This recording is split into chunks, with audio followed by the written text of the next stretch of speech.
pembelajaran ini izinkan saya, Yuliana SPD SD MPD CGP A7 Kabupaten Kendal, Jawa Tengah, menyampaikan materi koneksi antar materi modul 1.4 budaya positif, keterkaitan antara modul 1.1, 1.2, 1.3, dan 1.4.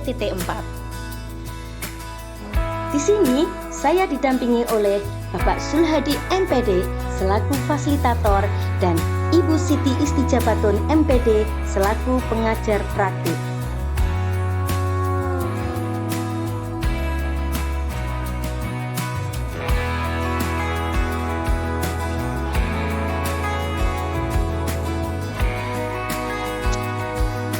Koneksi antar materi pada modul 1.4 tentang budaya positif ini untuk memberikan kesimpulan mengenai peran saya dalam menciptakan budaya positif di sekolah dengan menerapkan konsep-konsep inti seperti disiplin positif, motivasi perilaku manusia, hukuman dan penghargaan, posisi kontrol restitusi, keyakinan sekolah atau kelas, segitiga restitusi, dan keterkaitannya dengan materi sebelumnya, yaitu filosofi pendidikan nasional Ki Hajar Dewantara, nilai dan peran guru penggerak, serta visi guru penggerak. Budaya positif sangat berkaitan dengan filosofi pendidikan Ki Hajar Dewantara. Dalam filosofi pendidikan Ki Hajar Dewantara dijelaskan mengenai pendidikan yang menuntun sesuai dengan kodrat anak. Dalam proses menuntun tersebut, tentunya membutuhkan ekosistem pendidikan yang menerapkan budaya positif. Penerapan tentang budaya positif akan mendukung peran dan nilai guru penggerak dalam proses pembelajaran yang dilakukan. Guru harus senantiasa menerapkan konsep inti budaya positif dalam mengaktualisasikan nilai dan peran yang dimilikinya. Dalam rangka mewujudkan visinya, seorang guru penggerak harus menerapkan budaya positif dalam prosesnya. Visi guru yang luar biasa akan mudah tercapai jika dirinya dan lingkungan pembelajarannya sudah menerapkan budaya positif.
Teori disiplin positif adalah pendekatan untuk menuntun kodrat anak agar berdaya dalam mengontrol diri dan menguasai diri untuk memilih tindakan yang mengacu nilai-nilai kebajikan. Disiplin positif menjadi komponen utama dalam mewujudkan budaya positif. Teori kontrol dijelaskan bahwa yang bisa mengontrol seseorang adalah dirinya sendiri. Seseorang akan melakukan sesuatu atau tidak tergantung dari dalam diri orang tersebut sesuai dengan motivasi pemenuhan dasar yang dimilikinya. Sedangkan teori motivasi, perilaku yang ditunjukkan manusia pasti memiliki motivasi dan tujuan. Motivasi dibagi menjadi dua, yakni motivasi internal dan eksternal. Motivasi internal adalah motivasi yang diinginkan oleh seseorang dalam rangka menghargai diri dengan nilai yang diyakini. Sementara itu, motivasi eksternal diantaranya adalah keinginan yang dilakukan dalam rangka menghindari ketidaknyamanan, hukuman, atau ingin mendapatkan suatu imbalan atau penghargaan. Keyakinan kelas adalah nilai-nilai kebajikan yang diyakini oleh warga kelas untuk menumbuhkan motivasi internal dan budaya positif di kelas. Hukuman dan penghargaan adalah salah satu cara mengontrol perilaku murid yang secara tidak langsung menghambat potensinya. Dalam jangka waktu tertentu, baik hukuman dan penghargaan akan sama-sama memberikan dampak yang sama, yakni ketergantungan, bukan kemerdekaan, dan tentunya mematikan motivasi internal seseorang. 5. Posisi kontrol guru. 1. Sebagai penghukum. 2. Sebagai pembuat rasa bersalah. 3. Sebagai teman. 4. Sebagai pemantau. 5. Sebagai manajer. Sedangkan 5 jenis kebutuhan dasar manusia: 1. Kebutuhan bertahan hidup. 2. Kasih sayang dan rasa memiliki. 3. Kebebasan. 4. Kesenangan. 5. Penguasaan. Restitusi itu sendiri adalah proses menciptakan kondisi bagi murid untuk memperbaiki kesalahan mereka, sehingga mereka bisa kembali pada kelompok mereka dengan karakter yang lebih kuat.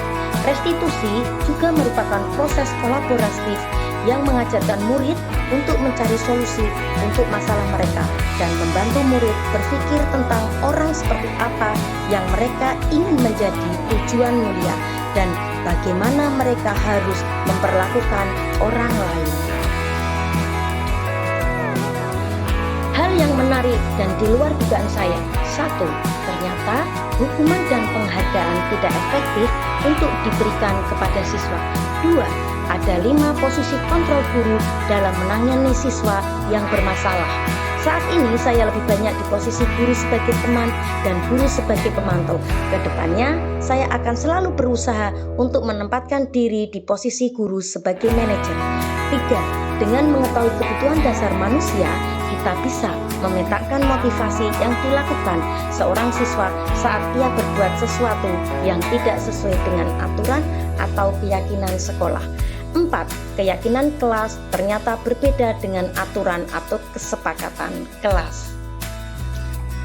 Perubahan yang terjadi pada cara berpikir saya dalam menciptakan budaya positif di kelas maupun di sekolah saya setelah mempelajari modul 1.4. 1. Membuka sudut pandang saya tentang motivasi yang dilakukan oleh seseorang dan kaitannya dengan pemenuhan kebutuhan dasarnya. Oleh sebab itu, saya bisa menganalisis apa yang dibutuhkan dan diinginkannya, sehingga bisa memudahkan dalam mencari solusi yang tepat. 2. Ternyata baik hukuman dan penghargaan kurang efektif jika diterapkan dalam pembelajaran. 3. Saya berpikir bahwa guru harus menempatkan dirinya sebagai manajer dalam menangani permasalahan pada siswa. 4. Dengan segitiga restitusi, saya percaya akan mendukung pembelajaran yang berpihak kepada siswa dan mendukung terciptanya budaya positif.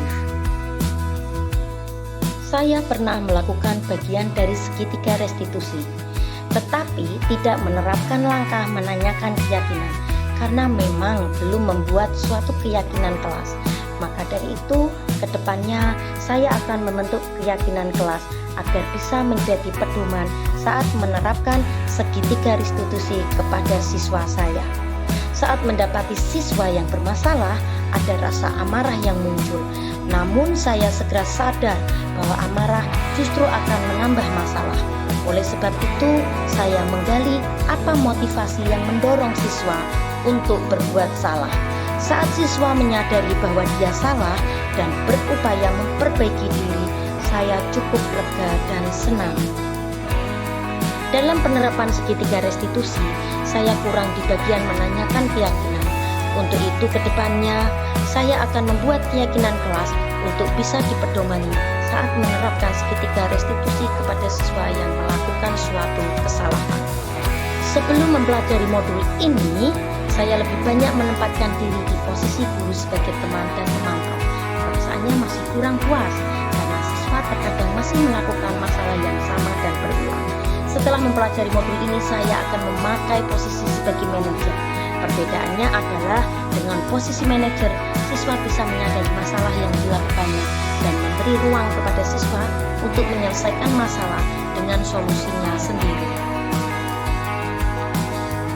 Saya pernah menerapkan segitiga restitusi, tetapi belum lengkap.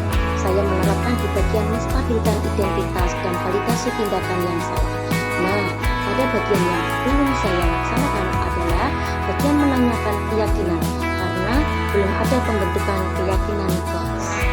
Hal yang penting untuk dipelajari dalam proses menciptakan budaya positif di lingkungan kelas atau sekolah saya adalah perlunya tindakan konsisten dan kolaboratif untuk mendukung tumbuhnya budaya positif di lingkungan tempat kerja saya. Demikian yang dapat saya sampaikan. Terima kasih dan sampai berjumpa lagi di modul 2. Salam guru penggerak, tergerak, bergerak, dan menggerakkan. Wassalamualaikum warahmatullahi wabarakatuh.